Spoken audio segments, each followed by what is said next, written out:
Et c'est parti pour une nouvelle aventure pour l'émission Une virée au Kamouraska, toujours avec mon acolyte Alexandre Bibeau, qui représente le Haut-Pays.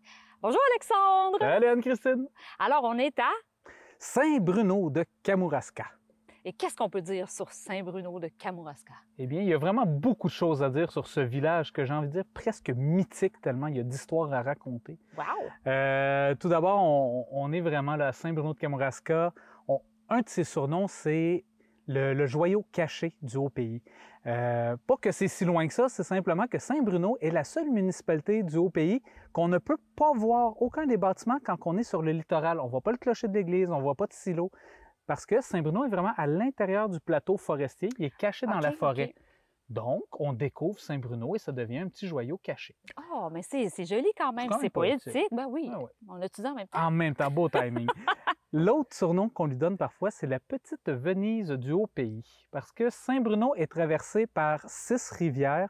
On y compte plus ou moins 18 ponts, si je ne me trompe pas. 18 ponts? Ponts. Oui. Quand même. Qu'est-ce qu'on peut dire d'autre sur Saint-Bruno? C'est une municipalité qui actuellement est en train, j'ai envie de dire, quasiment de renaître.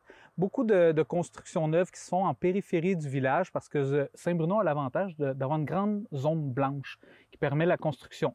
Donc, beaucoup de familles qui sont attirées par les maisons qui étaient là, les maisons de rang, les maisons qui sont plus en forêt, mais aussi de la nouvelle construction. On a donc une population qui est quand même jeune, qui est dynamique, une école primaire qui est full en santé. Une chose qui est vraiment trippante à Saint-Bruno, puis là, je pense aux enfants, les enfants qui font du vélo, qui se promènent dans les rues.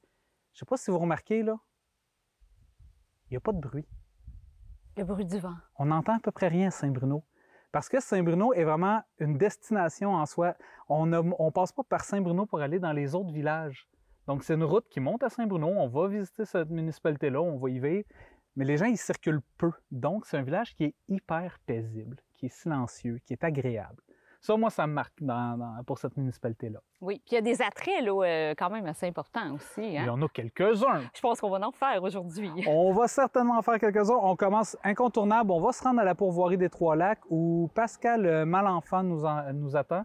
On va aller découvrir l'univers du champignon forestier. Oh oui, puis il y en a beaucoup à dire. Il y a beaucoup à dire, donc la mycologie, le mycotourisme.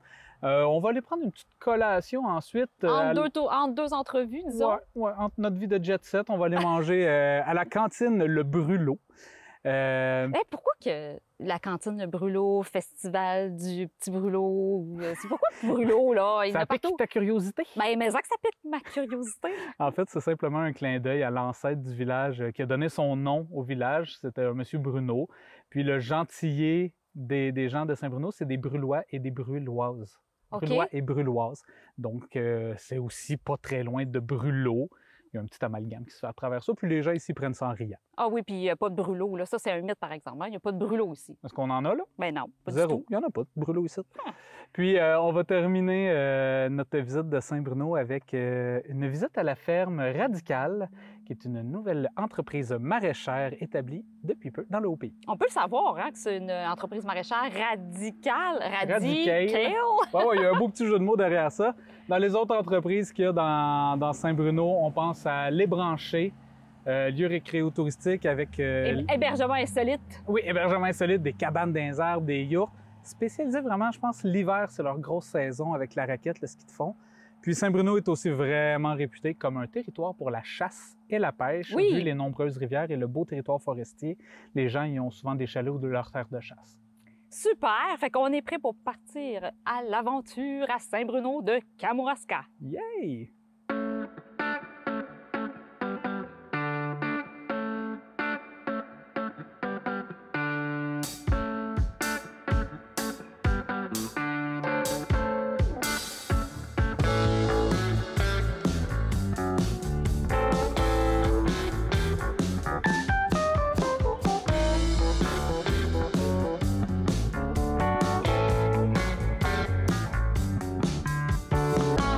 On est arrivé à la pourvoirie des Trois-Lacs. Là, je pense qu'on peut vraiment le dire. On est au cœur du Haut-Pays de Kamouraska. On est dans la forêt, au bord des lacs, entouré de beaux grands arbres. On entend les oiseaux, ça sent bon la nature. Et qu'est-ce qu'on fait ici? On cueille des champignons? Oui, bravo! C'était une question piège. On fait pas juste attraper du poisson. J'ai réussi! J'avais mon étoile! Oui! Et Quand on parle champignons, quand on parle mycologie, une incontournable de notre territoire, il faut rencontrer Pascal Malenfant. Allô? Qui travaille pour la MRC de Kamouraska Oui. en passant, hein? Exactement. Je m'occupe là-bas de tout ce qui est développement de la filière mycologique et aussi, plus spécifiquement, du développement du mycotourisme. Donc, quand on parle de mycotourisme, ça veut dire quoi en tant que tel? Bien, mycotourisme, c'est assez large, mais tu sais, tourisme, on l'entend, là, on est dans le monde de l'expérience, on veut accueillir les gens, notamment dans le Haut-Pays. On veut que les gens viennent découvrir les champignons de différentes façons. Alors, ça peut être au resto, ça peut être au musée, ça peut être dans une halte, un sentier, à la pourvoirie des Trois-Lacs, par exemple. Bien oui, parce qu'on peut venir recueillir nos propres champignons, hein? J'imagine sur réservation, où on arrive, on paye un montant, puis on s'en va dans la forêt, puis on cueille les champignons. Comment ça se passe un peu? Bien, en fait, il y a plusieurs entreprises qui offrent ce genre de service-là dans le Haut-Pays. OK. On peut penser à La Vie est moche ou à d'autres guides. La vie est moche! La vie est moche! C'est génial comme nom. Oui. Qui est établi à Saint-Bruno. À Saint-Bruno À Saint-Bruno. aussi, et qui commence ses activités là, en 2021. Et puis, donc, il y a d'autres guides aussi qui commencent à développer leurs services, mais un incontournable, c'est vraiment l'offre de services à la pourvoirie, qui est développée depuis plusieurs années, depuis 2013 ou 2014, si je ne me trompe pas. Et puis, c'est possible de venir ici faire de l'autocueillette. Tu sais, il y a des zones dans la forêt qui sont dédiées à ça. C'est possible de faire un sentier d'interprétation pour découvrir les champis aussi. C'est unique dans la région.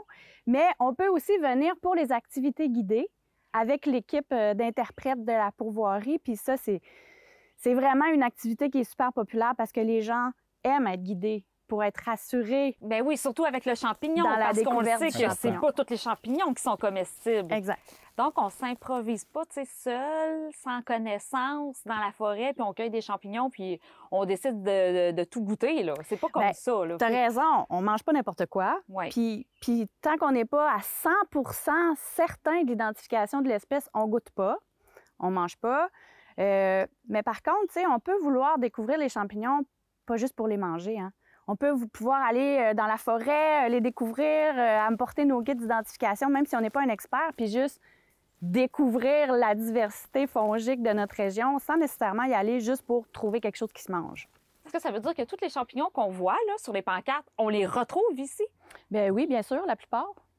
Ah, Il y a- ben il y là, a- ça... Il y a la morée, pour moi, c'est une légende urbaine. Là. Ça, je suis pas vraiment certain qu'on la retrouve. Pour vrai? Moi, je n'ai pas encore trouvé. En tout cas. Ah, c'est vrai, OK, si Alexandre n'a pas trouvé, il n'est pas sûr qu'il Non, y en a. non, mais il faut les voir pour y croire. Mais tu sais, Ouais. c'est vrai qu'on n'est pas un territoire super productif en morille, mais oui, il y a de la petite morille blonde Oui. par-ci par-là. La morille étant un peu c'est le trophée. Quelqu'un qui réussit à trouver une morille dans sa carrière de mycologue. Pour vrai, c'est Il comme est de trouver heureux. un trèfle à quatre feuilles. Mais non, le Oh, trèfle à peut-être à quatre feuilles, six feuilles. il est plus, c'est plus facile. Mais le champignon, disons, qui est le plus commun, celui qu'on retrouve le plus à la pourvoirie des Trois-Lacs, ça serait quoi? Bah, je peux pas te dire un seul champignon. Ça dépend aussi de l'été, ça dépend du climat peut-être Parce que, tu sais, aussi. on va retrouver plein de types de chanterelles, on va retrouver plein de types de bolets, on va retrouver plein d'espèces des familles qui sont peut-être un petit peu moins connues. Des lactaires, des cortinaires, des russules. Donc, tu sais, il y a plein... écoute, il y a 3000 espèces de champignons au Québec. Ah ouais. Ouais. Tu sais, c'est extraordinaire la diversité qu'il y a ici. C'est normal de ne pas tout connaître. Mais en réalité, apprendre à connaître les champignons, c'est une espèce à la fois, OK. tout simplement. Oui, oui. Puis il faut s'y intéresser de prime abord. Mais là, tu me dis 3000 espèces, fait que j'aimerais ça que tu me les nommes, les 3000 espèces. OK. OK, comment on fait en premier? Mais tu sais, pour ce qui est des espèces les plus communes, puis souvent les gens vont s'intéresser aux comestibles, les principaux comestibles, ben il existe le petit guide des champignons comestibles du Kamouraska qui est offert ici quand on vient en activité à la pourvoirie, mais qu'on peut aussi aller imprimer à partir du site internet mycokamouraska.com. Nouveau site Internet super bien fait. Super beau, où on retrouve tout ce qu'on veut savoir sur la mycologie au Kamouraska. Ben, tu sais, les événements, les formations, tous les produits, même les fournisseurs de champis, ceux qui cherchent à s'en procurer, là, Oui. par exemple, un restaurateur qui Oui. cherche pourrait trouver là, tous les services, le soutien aux entreprises, les publications, tout est là, puis il y a toute une section sur le mycotourisme. C'est intéressant. Actuellement, tu estimes qu'au Kamouraska, il y a à peu près combien d'entreprises qui ont un lien avec le la mycologie ou le mycotourisme? Bien, écoute, j'ai fait un décompte de ce qu'on appelle la chaîne de valeur Joli. cet hiver.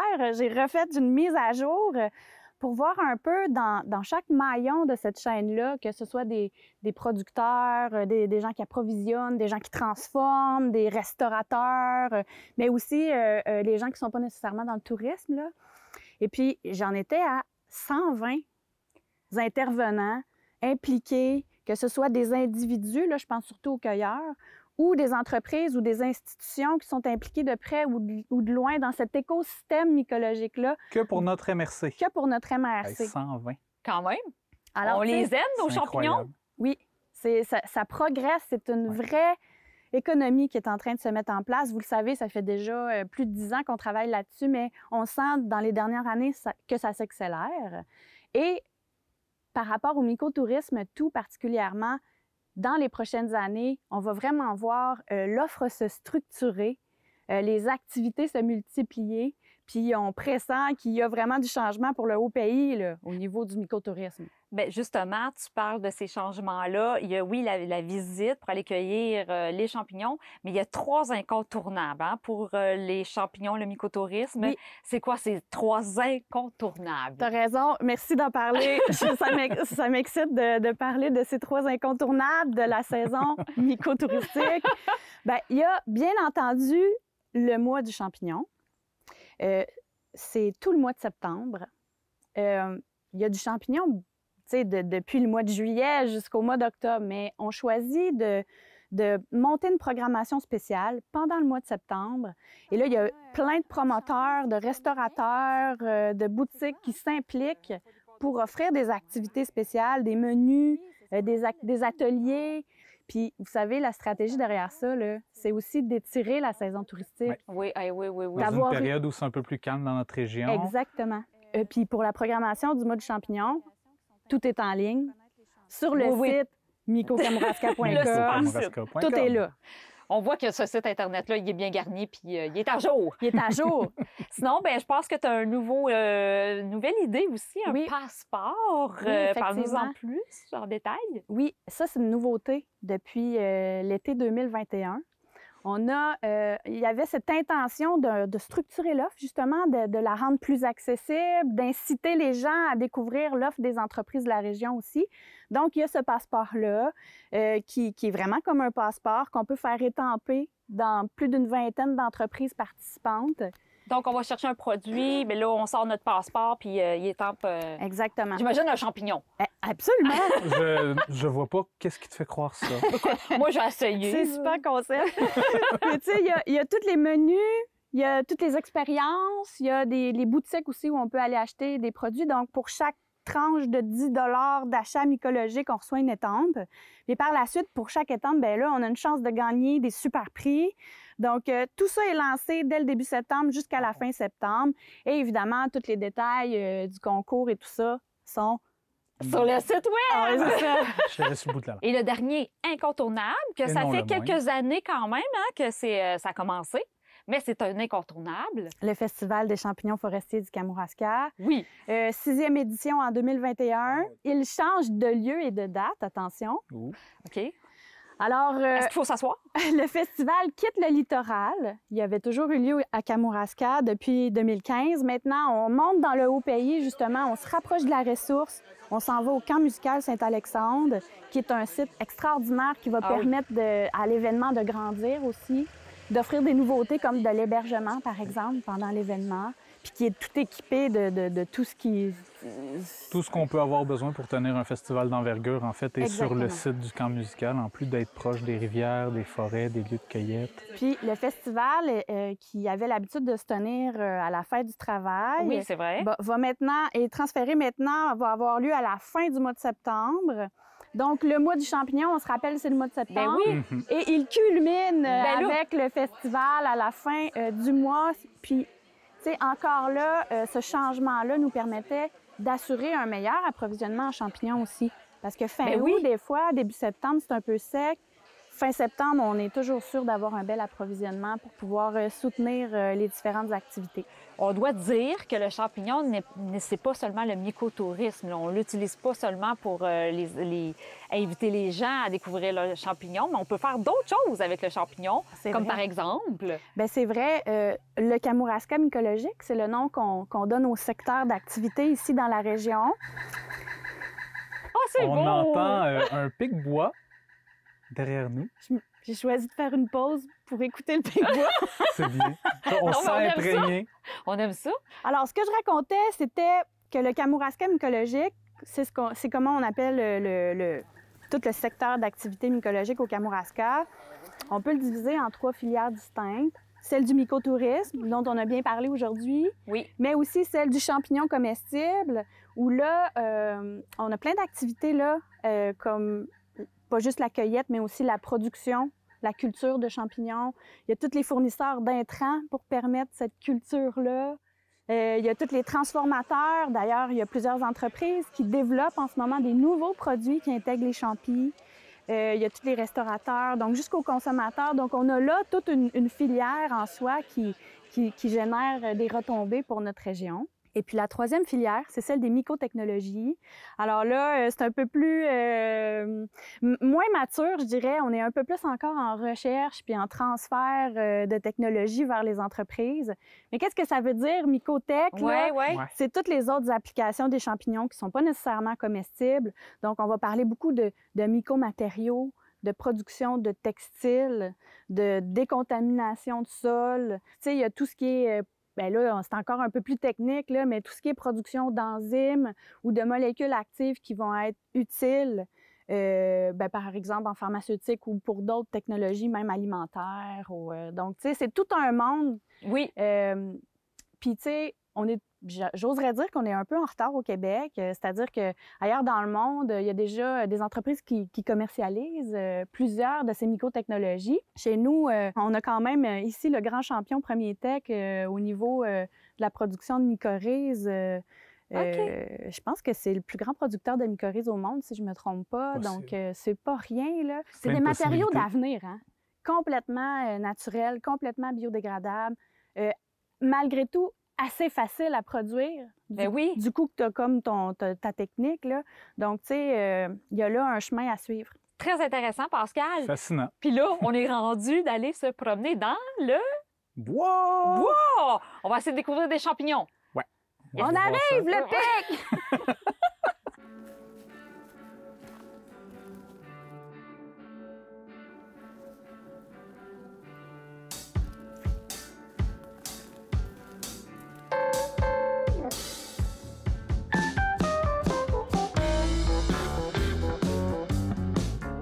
Entre deux tournages, nous n'avions pas le choix de s'arrêter à la cantine Le Petit Brûlot. Ça sent bon, c'est beau, mais c'est surtout délicieux. Bon appétit!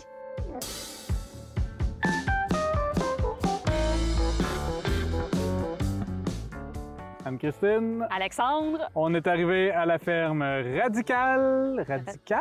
Radicale? Radical. Avec Radical. Laurent Leil qui... Ouais, c'est ça, c'est quoi là? C'est Radi? La ferme Radical. Ferme Radical. Ouais, comme du radis puis du kale. Ben oui, ça Super. fait que j'espère que tu as du radis puis du kale Ouais, aussi. je fais pousser les deux, là, mais pas juste ça. Là.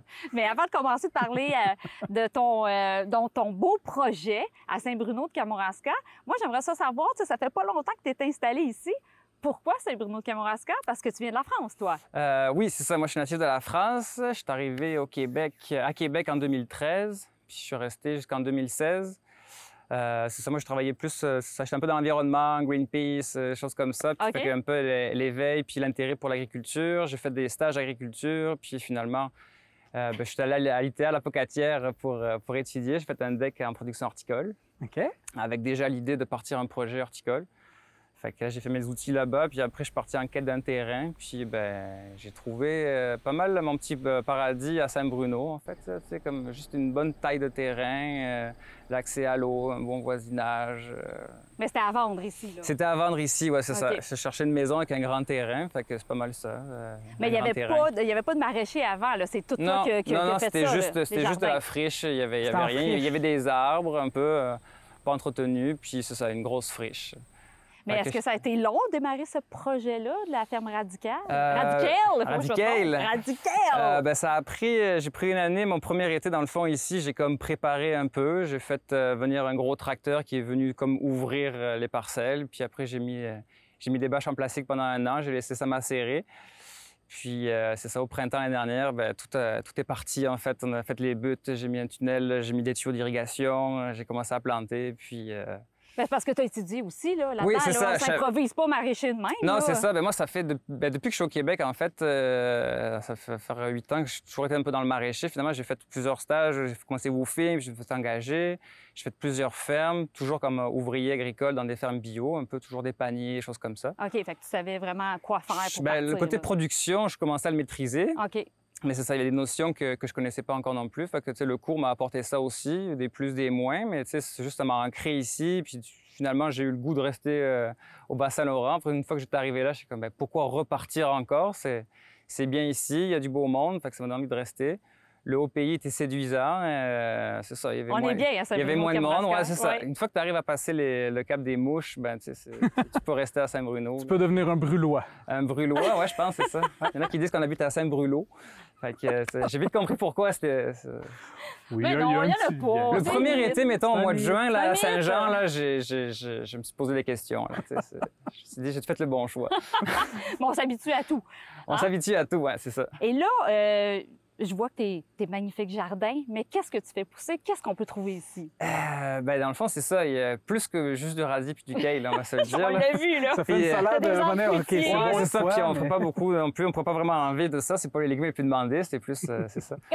Mais il y a un peu de tout, en fait, parce que moi, je fais du maraîcher diversifié, qu'on appelle. C'est-à-dire que je fonctionne beaucoup avec les paniers de légumes à la semaine. Donc, j'ai plusieurs abonnés qui me prennent des légumes à chaque semaine. Puis pour ça, il faut avoir quand même de la diversité. On ne peut pas tout le temps mettre les mêmes légumes. Patates, carottes, blé d'Inde, c'est bien. Mais Oui. Mais j'essaie autre d'avoir chose. de tout. Puis c'est ça, j'essaie en même temps de faire arriver des affaires parce qu'il y a des affaires qui poussent bien ici, mais comme plus méconnues. Tu sais, des verdures asiatiques ou des choux chinois. Ah, ou, tu fais découvrir aussi des nouveaux produits. un peu. Alors, des fois, ça doit être tranchant, des fois, ça peut être populaire, des fois moins, là. Mais tu sais, après, je m'adapte. J'ai compris qu'il y avait une clientèle à bouillie au Kamouraska. À Fait bouillie. que l'année prochaine, je vais m'employer fort à faire pousser les légumes à bouillie. Des haricots jaunes. Des haricots c'est jaunes. ça. Non, mais j'en ai aussi. Mais tu sais, c'est juste drôle. Après, c'est ça, c'est des adaptations. Puis y a-tu des choses m'adapte. que tu peux pas faire pousser ici? Tu peux faire tout pousser? C'est vrai que, c'est ça. Tu sais, le haut pays, ça a aussi le désavantage d'avoir des saisons plus courtes. Fait que, tu sais, moi, j'ai un gel tardif qui peut aller jusqu'à début juin. Puis OK. le premier gel à l'automne peut être début septembre. Fait que je sais à peu près que j'ai un 3 mois safe, pas de gel. OK. Fait qu'il faut arriver à faire pousser des cultures qui rentrent dans ce laps de temps-là. Oui. Ou tu sais, que tu pars d'avance. Moi, la majorité des choses, comme les tomates qui sont dans le tunnel, je les pars tu sais, au mois de mars dans le sous-sol, puis avec des lampes, puis après, je les sors au Mais début le de fait l'été. que ça soit comme une genre de petite serre, est-ce que ça protège, l'aide? ça va pas protéger spécialement du gel. OK. Ça va juste, comme dans les périodes où il fait chaud, ça va augmenter la chaleur, fait que ça va faire Ouais. maturer plus vite. Mais en cas de gel, ça me sauve pas. Ça Ah, prend OK. vraiment une serre idéalement chauffée pour vraiment se sauver du gel, là. Fait que c'est le climat, là, ici. Là, Ouais, qu'il y a le des climat, fois, le climat est un enjeu. Fait qu'il faut trouver Ouais. des cultures qui s'adaptent. Mais tu sais, regarde, j'arrive à faire pousser du blé d'Inde. Est-ce que tu es capable de faire pousser des bananes? J'ai pas essayé. J'ai pas essayé, mais tu sais, regarde, j'ai un petit spot de gingembre dans le tunnel, mais ça n'a pas été une réussite cette année. là. OK. Mais je vais réessayer. Il y a Ah des ouais, petits faut pas te melons, lâcher. les petits concombres Ouais, j'ai melons. des petits melons, j'ai du melon d'eau, mais t'es pas fort cette année. Tu sais, cette année, je vois la différence avec l'année passée. Moi, mes 2 années de production, puis l'année passée, c'était vraiment chaud et sec. Puis aujourd'hui, cette année, ça a été plus frais et humide. Fait que c'est pas les mêmes choses qui sont prêtes en même temps, là. C'est drôle, hein, à quel point que le climat est tellement important dans ce travail-là. Tu sais, Ouais, Ça c'est peut ça. tout influencer. c'est fou, là, tu sais. C'est ça, c'est fou, mais ça fait que c'est ça. T'as des déceptions, mais en même temps, ça fait aussi que t'as toujours, en faisant, moi, ce que je vois l'avantage de faire du diversifié comme ça, c'est qu'il y a tout le temps quelque chose qui va bien marcher. Tu sais, mes tomates, j'ai 2-3 semaines de retard, mais j'ai eu des super beaux brocolis, puis des choux, puis tout ça. Fait que finalement, on s'y retrouve aussi. tu Ouais, sais. puis je pense que pour les maraîchers qui produisent surtout du panier hebdomadaire pour faire des paniers pour les familles, il y a une espèce d'entente morale entre le client puis le maraîcher où on sait qu'il y a des années où on va avoir une abondance de tel ou tel type de Oui, produit, c'est vrai. un petit peu moins de d'autres, puis des fois les paniers sont plus gros, puis des fois C'est ils vrai. sont... Ouais. Ça prend des clients avertis quand même. C'est pas tout le monde, parce que, tu sais, moi, je l'ai vu l'année dernière, j'ai démarré comme dans le début de la COVID. Oh, ouais. Puis au début, je n'étais pas sûr que c'était une bonne idée. Ça s'est révélé finalement être quand même bon pour un démarrage d'entreprise agricole. Ben oui, parce que tout le monde cherchait ça. Ils voulaient Ouais. plus aller dans les épiceries. Moi, là, mes c'était les inscriptions paniers. étaient rendues en mars 2020. Puis en mars 2020, c'était le début de la pandémie. Les étagères se vidaient à l'épicerie. Les gens capotaient. Puis là, j'ai eu des inscriptions. Mes paniers, je venais de démarrer. Personne ne me connaissait. Puis là, j'avais des inscriptions. Ben, c'est le fun. Ben oui, c'est le fun. Il y a eu t'sais. un beau timing pour ça. Il y a eu un beau timing. T'as-tu des bons clients? Hey, j'ai des bons clients. Je pense que j'ai mon premier client en plus ici, présent, là, qui a sauté sur l'occasion d'embarquer sur les paniers. Puis là, Je c'est pense- la deuxième année, puis il a l'air encore content. Fait que- On est revenu, moi et ma famille, avec Radical. Puis j'imagine qu'on peut s'informer sur ta page Facebook pour Oui, connaître c'est tout ça. Il y a une là, page ces Facebook, donc dates-là. Ferme Radical. Puis là-dessus, j'essaie d'actualiser un petit peu des images, jardin, un peu les légumes qui poussent ici. Puis c'est ça, c'est là où je fais principalement ma promotion au printemps, en fait. Là. Je passe essentiellement sur Facebook. En attendant, tu t'es choisi un style de vie, j'ai envie de dire, un Ouais, lieu de vie, d'entreprise. Ouais, vraiment. Là. Moi, c'était plus ça que je visais, tu sais, comme en même temps, un peu essayer d'améliorer mon autonomie alimentaire, puis quitte à en produire, finalement en produire plus, puis en vendre, me faire un revenu avec ça, sans me stresser avec des gros investissements, tu sais, je veux dire, en y allant raisonnablement à mon rythme. Fait que de travailler ici, puis c'est ça, aller se baigner quand il fait chaud, puis prendre ma pause. Et j'imagine que tu vas le faire après notre entrevue. Ça se pourrait, ouais. Parce qu'il Il y en a un fait qui chaud va aller faire aujourd'hui, trancher. hein. Ça fait chaud. Wow. Mais ouais, c'est ça, c'est vraiment le style de vie, puis essayer d'optimiser ça. Mais là, en terminant, là, Laurent, là, c'est quoi t'aimes le plus faire ici, là, en tant que maraîcher, là? Qu'est-ce qui te passionne le plus? Ce qui me passionne le plus, je pense, c'est plus toute la diversité qu'il y a, parce que je peux faire tellement 10 000 affaires différentes dans la même journée. J'ai pas le temps de me tanner d'un truc. Puis le fait que tout soit petit, c'est ça que ça fait que je fais plein d'affaires. Je raconte un petit peu de ça, un petit peu de ça, puis aller cuisiner, étant de me sur la corde en même temps. C'est juste de tout faire ma vie, tu sais, comme une plus grosse proportion dans le jardin. Mais tu sais, moi, j'aime ça, là, puis j'aime ça être dans le sol, puis j'aime ça, tu sais, travailler, essayer d'avoir ça, quelque chose de propre, quelque chose qui de Bucolique en beau, là. même Ouais, temps. c'est ça, j'ai envie, tu sais, c'est comme esthétique. Ben mettre oui. des fleurs, puis que ce soit beau, voir des petites abeilles. Ben, ça a été vraiment un plaisir, Laurent. Vraiment. Puis on te souhaite un bon succès merci. pour les années à suivre. Puis on va te suivre particulièrement pour tes nouveaux projets. Ouais, OK. Ça veut dire qu'on va revenir. Yeah! Ben oui, je suis Yeah, content. Vous merci, revenez quand vous Laurent. voulez. C'est un plaisir de vous avoir vu aussi, là, puis de Ben, merci partager beaucoup. avec vous autres. Là, c'est Super. une belle Super, initiative. merci. Là. Merci.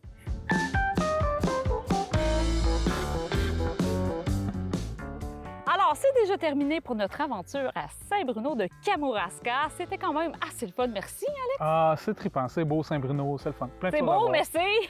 Ah, c'est chaud, il fait chaud. On est dans l'OPI est dans le sud. Plus on va dans le sud, plus il fait chaud. tu sais. Ah oui, il fait très chaud aujourd'hui. C'est très collant, très humide. C'est pourquoi, Alexandre, ça tente-tu que je me fasse arroser avant de partir par Laurent? Bien, en fait, Ben, si ça me tente, tu fais bien ce que tu veux. mais pas que Laurent va m'arroser lui-même, mais avec un boyau, bien sûr. OK, on va aller se rafraîchir. À la prochaine!